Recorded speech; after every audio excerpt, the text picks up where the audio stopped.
ఓం నమ శివాయ. ఓం పుణ్యలింగేశ్వర స్వామియే నమః. నా పేరు సృజన అండి. నేను హైట్ నగర్ నుంచి వచ్చాను. నేను ఇది యూట్యూబ్ లో చూసానండి పుణ్యలింగేశ్వర స్వామి టెంపుల్ గురించి. మామూలుగా ఉంటుందేమో అని అనుకొని వచ్చాం ఈ రోజు, కానీ చాలా బాగుందండి. మేము ఎక్స్పెక్ట్ చేసిన దానికంటే చాలా బాగా కట్టారు. 12 జ్యోతిర్లింగాలు ఒక దగ్గర చూడడం అనేది మాకు సంతోషంగా అనిపించింది. అమ్మవారి అయితే గాని, గణపతి దర్శనము, స్వామివారి దర్శనము బాగా నిజంగా చాలా బాగా అలంకరించారు. అయ్యగారు కూడా చాలా భక్తితో మాకు అర్చన గాని అన్ని ఆచరించారు. ఎక్కడైనా అర్చనకు టికెట్ గాని అది ఉంటుంది.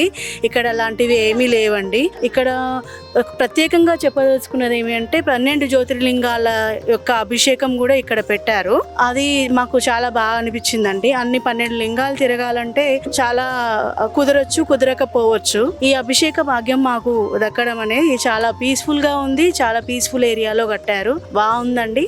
మాకు చాలా బాగా అనిపించింది. సర్వం శివమయం అనేలా చౌటుప్పల్లో నిర్మించిన 12 జ్యోతిర్లింగాల సహిత శ్రీ పుణ్యలింగేశ్వర స్వామి క్షేత్రాన్ని దర్శించి తరించండి. ఇక్కడ కుటుంబ సభ్యులందరూ ఒకేసారి 12 జ్యోతిర్లింగాలకు అభిషేకం చేసుకోవచ్చు. శ్రీ జయసిద్ధి గణపతి, శ్రీ మాణిక్యాంబాదేవి ఆలయాలు కూడా ఉన్నాయి. దాతల సాయంతో నిర్మించిన శ్రీ పుణ్యలింగేశ్వర స్వామి ఆలయ పూర్తి నిర్మాణం కోసం మీ శక్తి కొలది సాయం చేసి పుణ్యం కట్టుకోండి.